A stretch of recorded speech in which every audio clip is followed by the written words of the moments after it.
Hey there, it is Faith Talk Live. I'm Rick Probst. And I'm Dan Ratcliffe. Look who it is, one of our favorites. Okay, our favorite. Let's just get that out. Who's our favorite? Too much Kevin money. Daly. Too much money that I have to keep sending you to say nice things like that about me. But I receive it gratefully on the heels of Thanksgiving. Well, it is Giving Tuesday, so you can just go on and keep giving and sending that money. Yeah, look, we'll talk about that in just a few, about giving. Broken Chains International, Kevin there. We get Kevin on from time to time. It's good to see you. We trust you had a great Thanksgiving. I'm still recovering. Hey lads, I tried a trash can turkey. Have you ever tried a trash can turkey? No, I've not even heard of a trash can turkey. What is it? I'm being educated in the South. So you get a steel trash can, you light coals like a Barbie, and you put the coals around the edge. Well, first of all, you get a spigot and you stick a turkey on the top of this steak. And then you put the trash can over it, put the coals around it, after they've been lit for a little bit, of course. And then you put coals on top of the trash can and you walk away. You walk away for a while and you come back few hours later, depending on the temperature outside. And you have a cooked trash can turkey. I'm not telling you a word of a lie. Look it up on YouTube or somewhere. And it was wild. I even used my blower to make the coals light a little faster, and I burned nothing down. Wow. Yeah. That's amazing. Yeah. Did it taste good? Let's just say I prefer my brined turkey that my bride makes. It's the best in the world.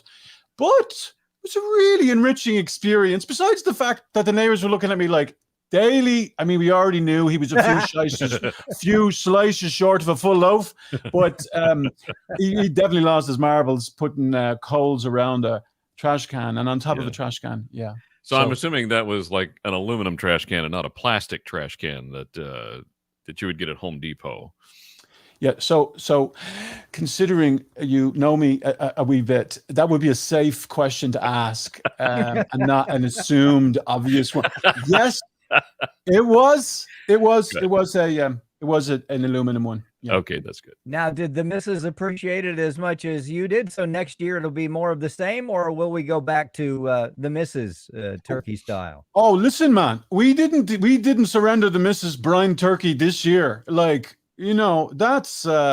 sacred. And I mean, we knew that was a given, sure thing. We had 16 people we were feeding. So, we had 2 big turkeys, plus Misha, me, I'm a turkey a little bit. They call me anyway. So, we did the 2. And I've checked it. I think for me, it's kind of like the marathon box. I ran it, or at least I survived it. I'm going to check that box. And we called it a day. It was a wonderful experience.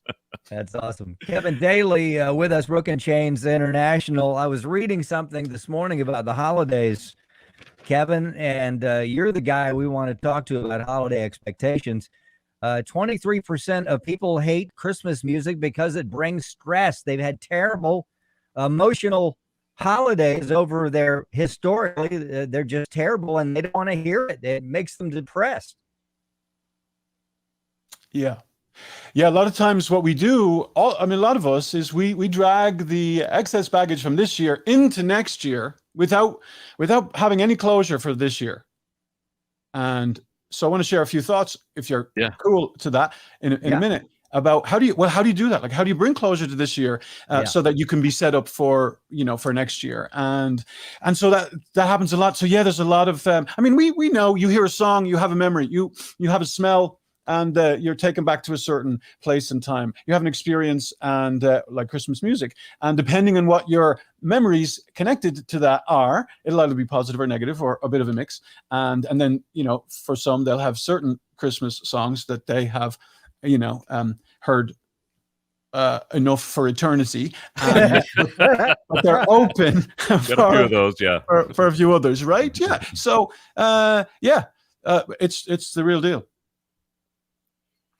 So going into the holidays, how do we set our expectations? I mean, like we just made it through Thanksgiving, and maybe it was a fun, positive experience for some. For others, maybe not so great. And going into Christmas, it can be hard, especially if we're facing our first Christmas without a loved one, or just Christmas just doesn't bring up the good warm memories that we're used to. How do we set our expectations so we go in knowing what we're going to get into?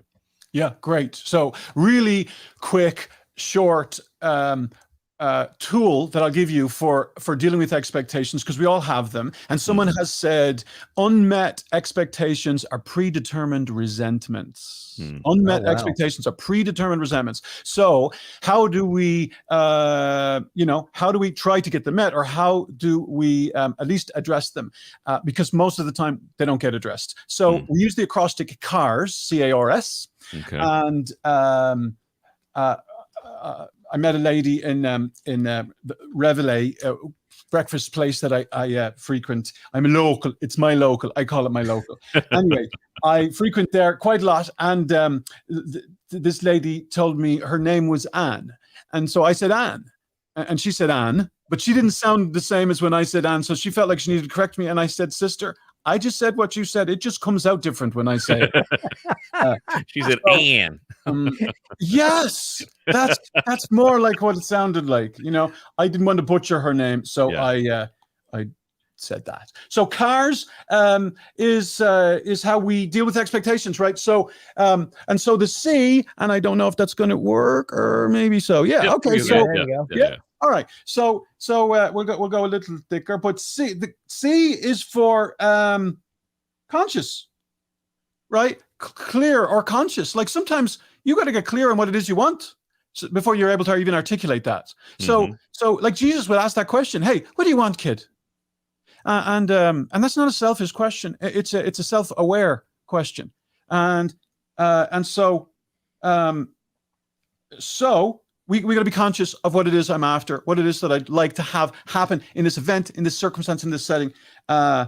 Conscious, C-O-N-S-C. I think it's O-U-S, lads. If I spell anything different on this iPad, it's because that must be how they spell it in Ireland, right? Yeah, but something's telling me there might be an I in there. But look, John, we won't worry about that. Okay, so I got to be conscious, got to be clear, right? Then expectations have to be spoken, right? They have to be spoken. You got to speak them. A lot of times the stereotypical conversation, the ladies say, "Well, he should just know. He should just know." Tell him he should just know. Will you tell him?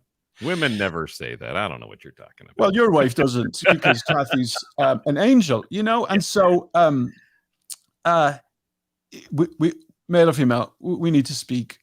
And be as clear as we can be about what we would like. Like, what would a 10 be like? This is a great question. What would a 10 be like for you in this event, in this holiday, in this vacation, in this Christmas time? Like, what would a 10 look like for this evening, this week, right? And it helps have us be clearer with each other in our communication. So sometimes it's not until you speak something that when you speak it, you realize, hold on a second, that was no more realistic than a leprechaun, ending up on the moon. Okay, so the expectations have to be realistic. Okay, and again, sometimes in your head, theory sounds phenomenal, but then when actually you speak it, you actually hear yourself say it, and you realize, oh, actually, let me edit that, and you can edit it, right? Because well, I mean, what you're shooting for is the last word in the acrostic, and that is agreement, right? You're looking for agreement, and that's how we deal with expectations. Now, this is not a stick to beat the lovely lady with, like the shillelaghs in Ireland, okay? Like, you don't use this as law, right? You use this as a guide. You use this as a clarifier, right?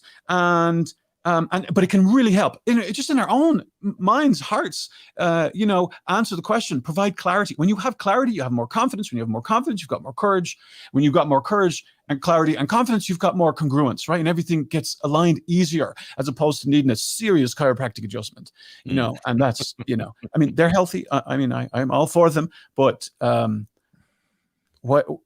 you can get aligned yourself without having to go see a counselor or whatever, because the expectations haven't been met, and you said some things you really would love to have taken back, and you're off to the races. That's one way. It's not a guarantee, right? It's wisdom. It's a guide. It's a process. The CARS. I love that. I like it. Kevin Daly. Hey, give me that. You said clarity equals confidence, and confidence equals what and what? Congruence. Well, yeah. So when people are starving for clarity today, right? In so many areas, when you help people experience some more clarity in their life, in their expectations, in their whatever, you help them feel more confident. You help them feel more comfortable. And when they feel more confident, they will be more courageous to take the steps that sometimes are needed to be taken, that are maybe even difficult to be taken, but they know this is the right step for me, right move for me. And when they do that, they are more congruent, right? They're more in alignment. And so many of people that we get to love on and counsel or coach are out of alignment. Their values are not being lived out, and they're not quite sure why sometimes. And one contributor to those is that their expectations aren't being met. I was talking to a fella yesterday. You love this word picture, lads. It's freezing out there. But the word picture, basically, he said to me, is this: Kevin, I feel like I am relaxing in a hot tub of God's grace. I was like, keep talking, man. Keep talking. Don't stop. Let it go. Yeah. Preach on. I mean, whatever. Okay, so it was just beautiful, you know? And then he says, but then this happened. I mean, it was a great event. We're doing great, me and the missus. I only wish I had to listen to you earlier and applied some of the stuff you were telling me to do. You know, that's my only regret. But he says, man, things are going so good. He said, man, I think I'm tasting health for the first time in my life ever, in my marriage and family. Wow. Powerful words, right? He says, but then this happened. And what he explained was that his expectations weren't met. And he also said that, you know what, can I just be straight with you? He said, for the first time in my life, I'm okay with relaxing in a hot tub of God's grace without having to get up and do something and perform for acceptance, because I'm starting to believe deeper than ever before, I'm already accepted and loved and worthy and secure in my Father's love. And so as he's saying this to me, he says, you know, and I acknowledge that. He said, you know, when I was thinking these thoughts to the Lord, and then he says, what happened? And he says, but I'm struggling with this. You got any thoughts? And I'm like, oh, do I have some thoughts? Yeah. And I didn't slap him with cars, but what I did simply say was, bro, you got out of the hot tub of God's grace. That's what you did. Mm-hmm. And he knew it. He knew it because just what happened, you know, helped him think that it was more about the other person. It had nothing to do with the other person. It was about what was going on inside of him. And it was used to get him out of the hot tub. And I've stepped out of a hot tub a time or two, and for the first couple of seconds, you're grand. You're grand. I mean, even when it's freezing, you're grand because it's so hot in the thing, right? Right. But it doesn't last very long.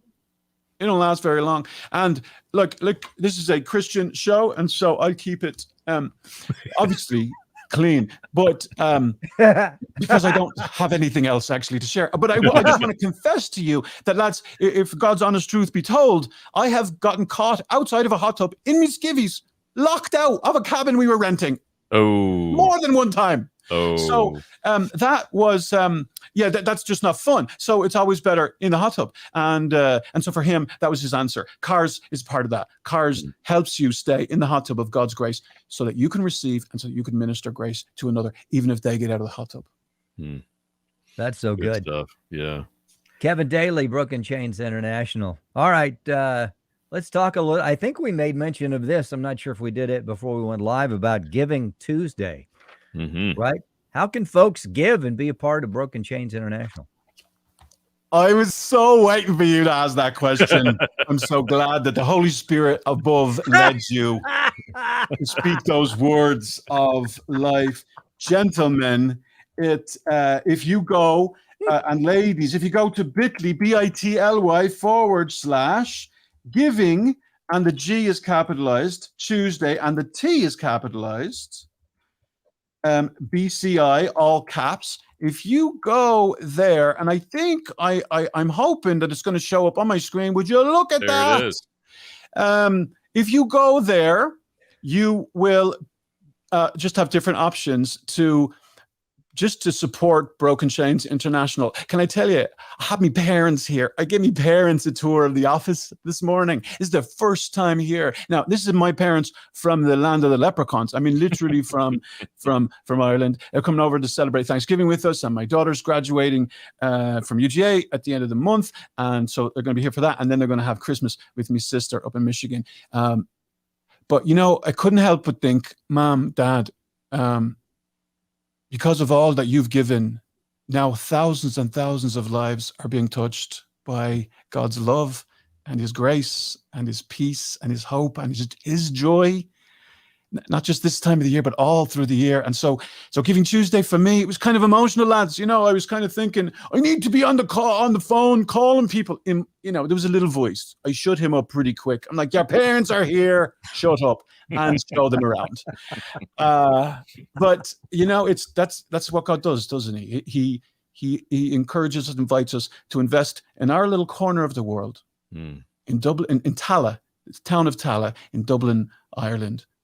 And then, and because we've sown in, because we've invested, because we gave what we had to give, right? God takes that investment, that God takes that seed that we gift. We don't have much, but what we do, he takes it and he multiplies it. He blesses it. And whatever you give today will be doubled from Friends of BCI up to $25,000, gentlemen. Wow. And I'm asking, Lord, you know, can we raise $10,000 today? Like, and I can't do that, and I don't have enough contacts to do that, but I know God can do that. God can touch a heart, can't he? And if he uses Daly's parents, you know, to encourage you to give what you can, if you go there, your gift, whatever it is, and there's nothing too small to give and nothing too large to give either. We'll find a way to receive it if it's larger, but if it's small, it's not. God's going to double it today. Today he's going to double it, right? So, and it will help specifically. It will go to children and to teens and to parents and to marriages and to people just struggling with being out of alignment of where God has come to help them get back in alignment with their plan and purpose for his life. And so, or his plan and purpose for their life. So it goes to scholarship sessions and help the sessions be more affordable so that people aren't prohibited in coming and receiving clinically excellent counseling and coaching from a biblical perspective, so that they can live freer, love deeper, and lead more authentically. And can I just throw in, I work with Kevin at Broken Chains International, and a client of mine is one who received some of that help from a scholarship, and I think it's made a huge difference in his life. So thank you if you have been giving, and if you haven't yet, it's so needed. So please take advantage of this doubling of your gift on Giving Tuesday today. Yeah, it's what, BIT? BCI. Oh, yeah, bit.ly. bit.ly/Giving Tuesday, and the G is capitalized and the T is capitalized. And then at the end, it's capital BCI for Broken Chains International. Yeah. Kevin Daly of Broken Chains International. Kevin, we got a couple of minutes. Look ahead, 2022. What's in the forecast for you guys? I know helping more people, but what does that mean? What does that look like? Yeah, so we have hourly counseling and coaching that we do here, right? And donations help that happen, basically. We also have intensive coaching experiences, and thank you, Robin. We also have intensive experiences when the wheels fall off, man. And sometimes in our lives the wheels fall off, and it's not like getting out and fixing the pumping up the tire or changing the tire. We can't even find the wheel to put it back on, and we don't know what to do, right, with the resources that we have. So people come from all over the country and around the world to experience our intensive experience, 2 and 3 and up to 5-day intensive experiences for them as individuals or for couples. So you're facilitating all of that. We also have courses that we offer because not everybody's ready for counseling, right? And so we want to try to meet people where they are. And so, but your support primarily goes to scholarship folks in need who either can't afford it or can, but just need a little bit of an extra help helping hand, to get there. And yeah, so I'm really excited for the year ahead. Can I put up one more address, because I want to give you a tool to prepare for the year ahead, right? And if you go to this address, and let me pop that up there, but I'll say it also out loud. Oh, this address is it's also a bit.ly address, so it's bit.ly and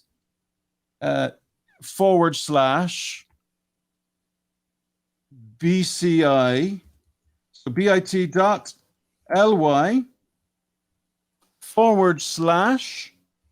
/BCI BYY, and they are capitalized. Now, if you go to that second link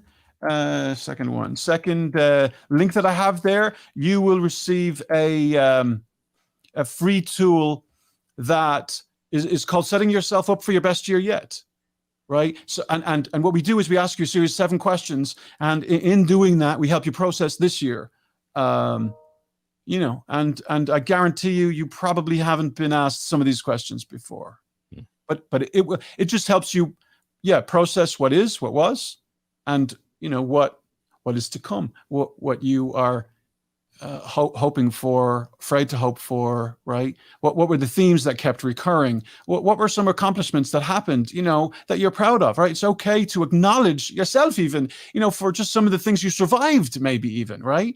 I know so many people, didn't make it through this year. And so just talk about gratitude for the gift of air in our lungs. Oh my goodness, right? What were you not acknowledged for that maybe you would have appreciated being acknowledged for? Disappointments, right? We're looking to help you gain emotional and mental closure for the disappointments that happened last year, including what was missing from last year. You can't replace next year what was missing from this year if you don't even know what was missing. And so just pausing for a little bit, like this doesn't take forever to do. And I would even encourage you to scan through it and just leave it, go away for a couple of days, come back and just see if anything else surfaces, and then, what were the lessons? What were the lessons that you learned? I love the passage that talks about the seeds of God's love being planted in our lives.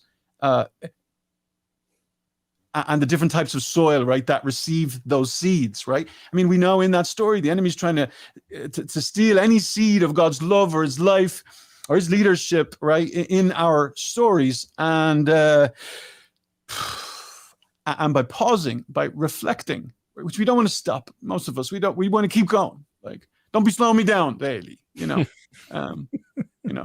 Go on, you good thing with your hot tub. I wish I could get into the hot tub and relax in God's grace. I do too. You should try it sometimes. I mean, So, what are the life lessons? And when you harness them, lads, and you wrapped your arms around them, and you lift them up before your Father in heaven and say, "Hey, thanks for getting me through, Lord."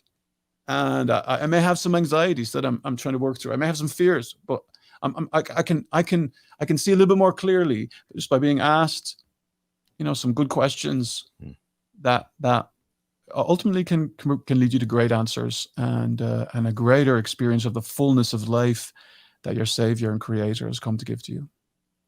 Good stuff. Yeah. Kevin Daly, Broken Chains International. Give those addresses again, Dan, will you? Yes, well, he's got the 2 up there, and we've got you can go to brokenchainsinternational.com for just information in general. And Kevin, can you give there as well, or just at the bit.ly link there? You can give there as well. Yes, okay. You can give in both places. Actually, I just realized I botched the one that I have on the screen, but I am taking care of it right now. So if you are watching as opposed to listening, it's bit.ly Giving Tuesday with capital G, capital T, and then capital BCI. That's for the donation. And then for the free tool to help you process this year and set up for next year, it's bit.ly / all capitals now, BCI.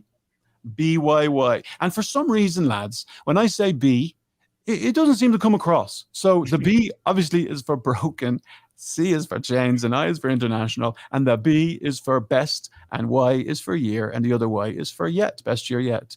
Yeah. All right. Love that. Always a pleasure to talk to you, Kevin. Delighted, and Merry Christmas to you all. Yes. In Ireland, we say Happy Christmas, but I'm learning your language, slow but sure. And thank you for what you do, gentlemen. Thank you for how you, how you give opportunity to those of us to just share what God's doing in our stories, in our little part of the world. And I love who you have on here. Like, I'm like, woohoo! I'm sharing the platform with this fella. Go on, God, you good thing. So, but don't mind me. Thank you, gentlemen. Bless you. And I look forward to seeing you next time. I would love to hear that woohoo again. That just made my day. Could you do that again? I'll give you an Irish blessing, and then I'll give you the woohoo at the end. Right? So, may those who love you. And for those who don't love you, well, may God turn their hearts.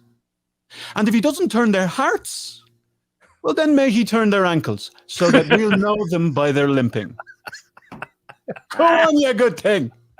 And if I was standing up, I would click my heels and do a incredibly stereotypical, corny Irish jig. But it's who I am, lads. At least it's where I come from. Oh, boy. We love you, Kevin. Thank you so much. Kevin Daly of Broken Chains International. We got to take a break. We will be right back. I'm Rick Probst. And I'm Dan Ratcliffe. This is Faith